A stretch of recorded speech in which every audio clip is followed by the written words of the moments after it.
and we'll be starting to stop them by land also. The land is easier. To all airlines, pilots, drug dealers, and human traffickers, please consider the airspace above and surrounding Venezuela to be closed in its entirety. Thank you for your attention to this matter. Hello and welcome to Faux News. I'm your host, Bo Hughes. With the U.S. poised to escalate things in Venezuela after the recent announcements made in the last few days by Trump saying that land operations are imminent, and then last night declaring Venezuelan airspace closed, I wanted to give a few thoughts on this situation. As most people know, Venezuela has tremendous oil reserves, and most people see um, Trump's moves in Venezuela as that's the ultimate goal is the oil reserves, and that this narco-terrorist, narco-drug trafficking is more or less a mirage that he is using as um, the justification for going down and meddling in Venezuela. There's a lot of truth to that. The oil is certainly a big player in all of this. However, there's more to it than that. There are two other big factors at play here that I feel the news media is largely missing. The first is that the growing influence of China in the developing world, and also sort of your, let's call them second world countries, meaning pretty developed but not quite at the G20 level, um, has drastically increased over the last decade or so.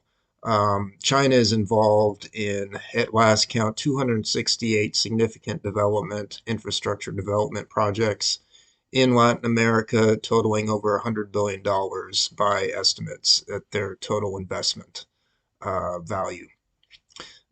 They have everything under the sun down there. They built a mega port on the Peruvian Pacific coast at a place called Chancay that became operational, I believe, about 2 years ago. It wants to significantly reduce the transit time and increase the efficiency of goods coming from China into Latin America, and it has been largely successful in doing so in its first stages since opening. The Chinese telecom company Huawei, they have a large presence in Latin America, providing internet service to much of the continent. They even have dabbled in undersea cables linking fiber optic cables linking South America to Africa.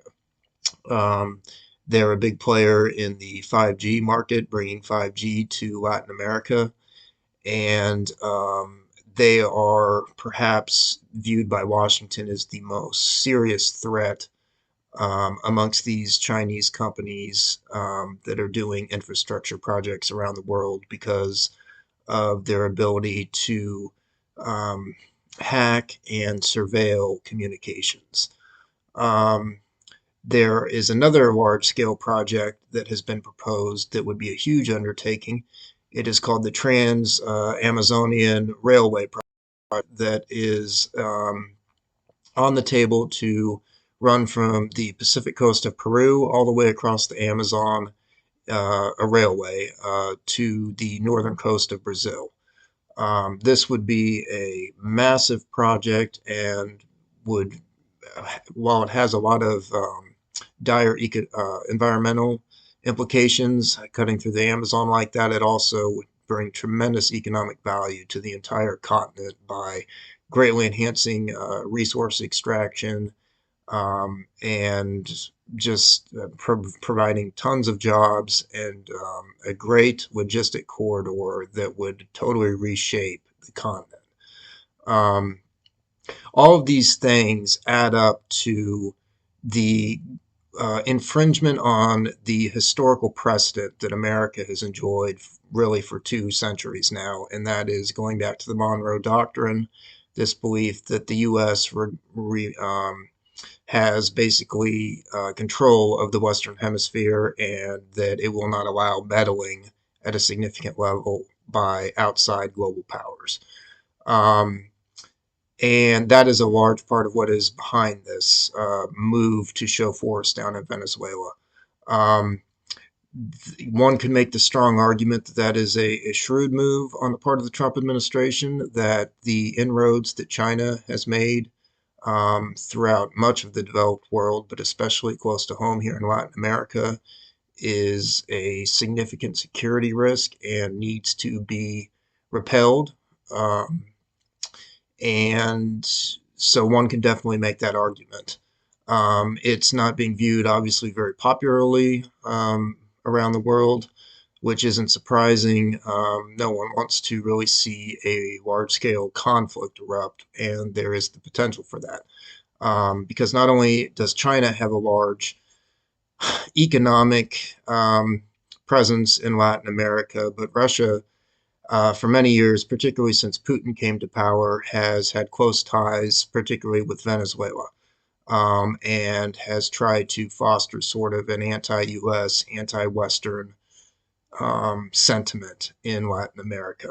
This is why there have been rumblings about the arrival of Russian forces in Venezuela in recent days to try and bolster their military and try to deter the Trump administration from seeking any more, um, let's, any more seeking intervention in Venezuela beyond these attacks that are going on these purported drug boats in international waters.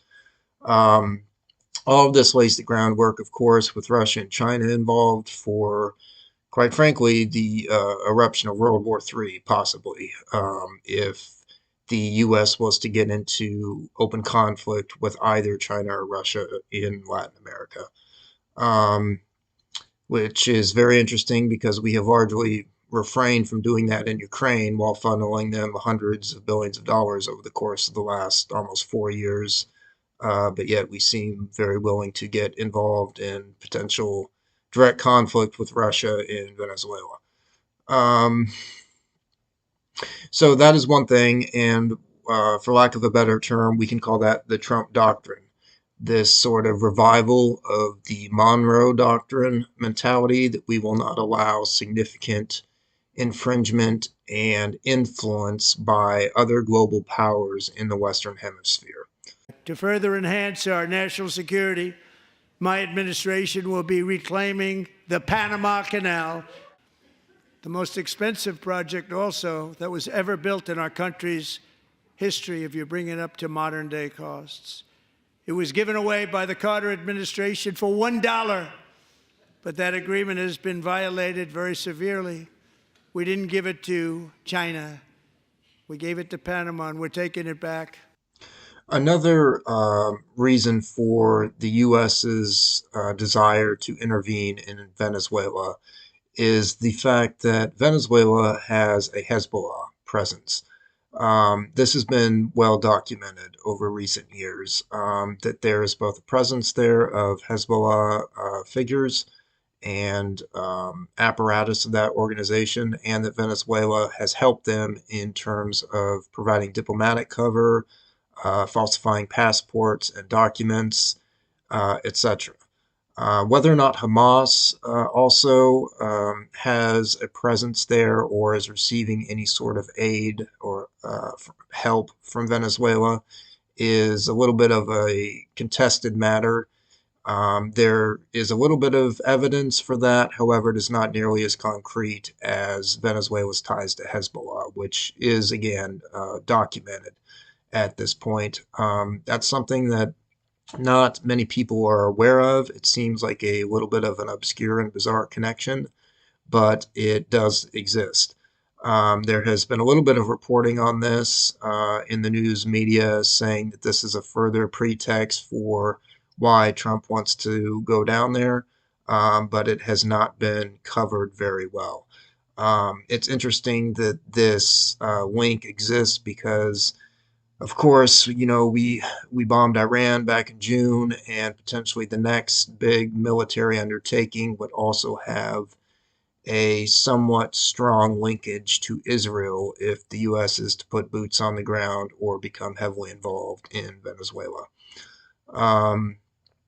And like all of these these pretexts for why we're down there. One could make the argument that that is a security threat to have a terrorist network potentially proliferating in the Western Hemisphere and that close to the U.S., just from our own national security standpoint, not even take Israel into consideration. So that adds another interesting layer to all of this. It presents sort of another non-governmental armed network in addition to these drug cartels that can be used as the justification for becoming militarily involved in Latin America. We will have to see where all of this goes. Unfortunately, I have to say that if there is not some sort of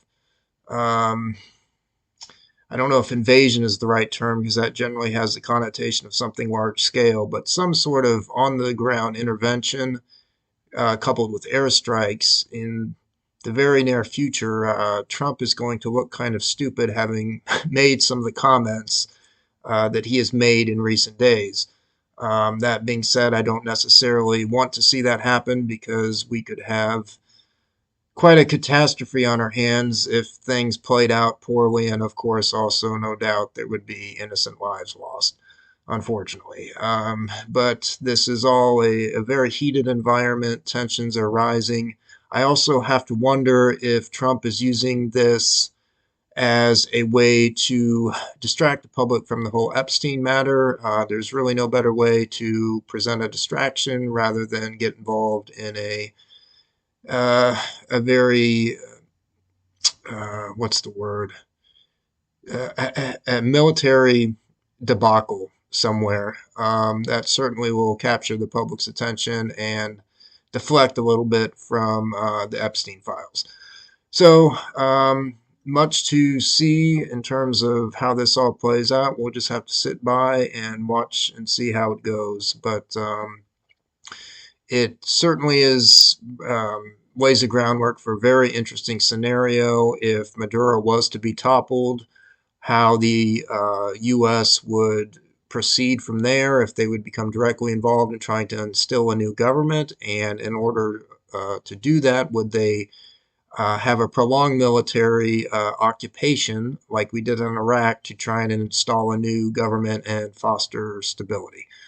So we will see. I think that is all for now. Let's all have our fingers crossed that this does not escalate into a catastrophe. That's it. Thank you for watching. It's not fake news. It's faux news.